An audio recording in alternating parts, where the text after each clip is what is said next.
इस सारे जुर्म में ना सबसे बदतरीन आदमी तू है। अपने सीनियर्स की इज्जत करना नहीं आती थी उसे। मैं थी डार्लिंग।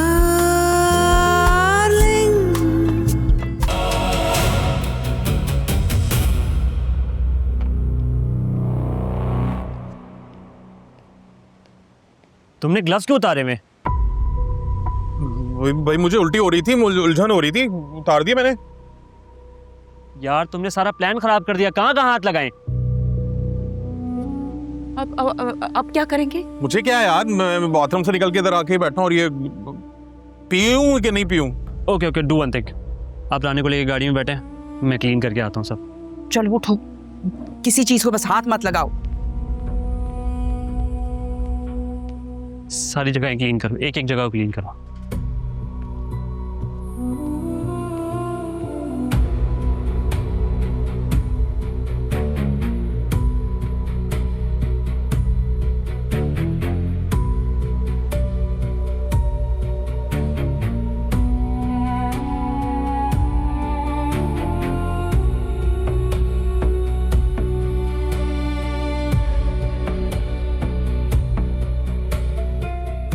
सर बहुत ही अजीब बात है, मर्डर वेपन के अलावा हट में किसी भी जगह कहीं से कोई फिंगरप्रिंट नहीं मिला। ऐसा कैसे मुमकिन है यार? लगता है बकायदा फिंगरप्रिंट्स को साफ किया गया है। ये कोई अजीब सी बात नहीं है कि सारे हट पे फिंगरप्रिंट साफ कर दिए हैं और मर्डर वेपन हाथ में उसके। सर कुछ समझ नहीं आ रहा। ठीक है, एक दफा मजीद डिटेल से तलाश करो और हाँ, हट के जो बैक साइड वाली खिड़कियां और दरवाजे हैं वो भी चेक करो। हो सकता है वहां कोई फिंगरप्रिंट्स हो। Okay sir. ओके।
पुलिस को 10 दिनों से जिस लड़की की तलाश है वो हॉक्स बे के हट N25 पर है। अगर उसे बचाना चाहते हैं तो यहाँ आ जाए। Very good. अब कुछ दिनों के लिए तुम भी कहीं गायब हो जाओ। लेकिन जाओगे कहाँ? यहाँ शहर में मेरा घर है। नहीं नहीं, शहर में नहीं। पुलिस तुम्हारे घर तक आ जाएगी। कुछ दिनों के लिए कहीं और रह लो। यहाँ से 2 किलोमीटर दूर एक और हट है, वहाँ मेरा रिश्तेदार काम करता है। ठीक है।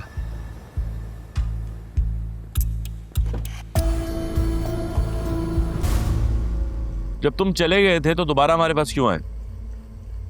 जुनेद ने कहा था जी दोबारा जाओ, बयान दो ताकि सिकंदर पक्का पक्का फंस जाए।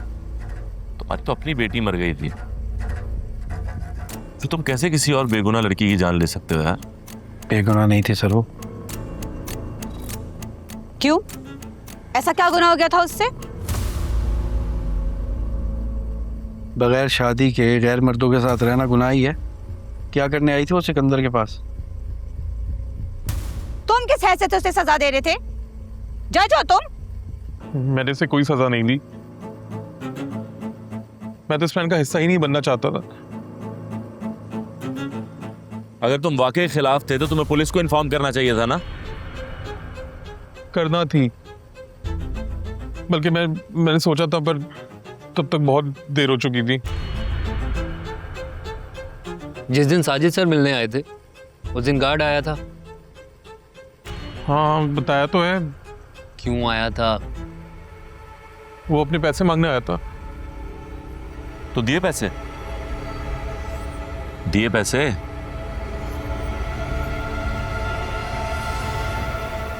किस बात के पैसे? काम तो हुआ ही नहीं था मेरा। काम तो हो गया था लेकिन रिजल्ट वो नहीं आया था जो तुम लोग चाहते थे।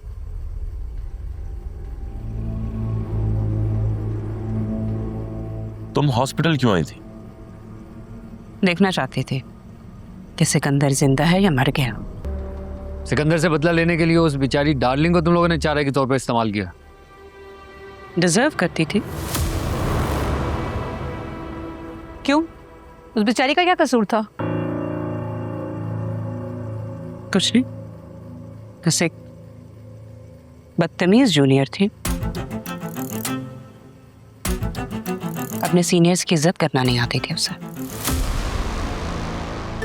She deserves it. इसलिए तुमने मार दिया उसको? मैंने उसे इसलिए मारा क्योंकि मैं रोशनी से मोहब्बत करता था। इस सारे जुर्म में ना सबसे बदतरीन आदमी तू है, क्योंकि बाकी सबने ना सिकंदर की नफरत में ये जुर्म किया, तूने मोहब्बत में ही जुर्म कर दिया। मुझे इस पर कोई अफसोस नहीं है। तुम जैसे तो को ना अफसोस होगा भी नहीं। अब बाकी की जवानी निकलेगी ना जेल में, फिर पता चलेगा। यही मसला है तुम जेनजीज के साथ।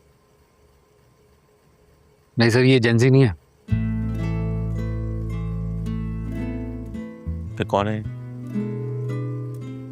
ये मिलेनियल है सर। मिलेनियल मतलब? सर मिलेनियल जैसे मैं मिलेनियल हूँ। मैं भी मिली हूँ सर। Generation gap. मैं जट सर। मैं क्या हूँ? सर आप जनरेशन वाई हैं। मैं क्यों आया? डेकेड्स का फर्क होता है। सर वो एज वाइज डिवाइड कर देते हैं ना।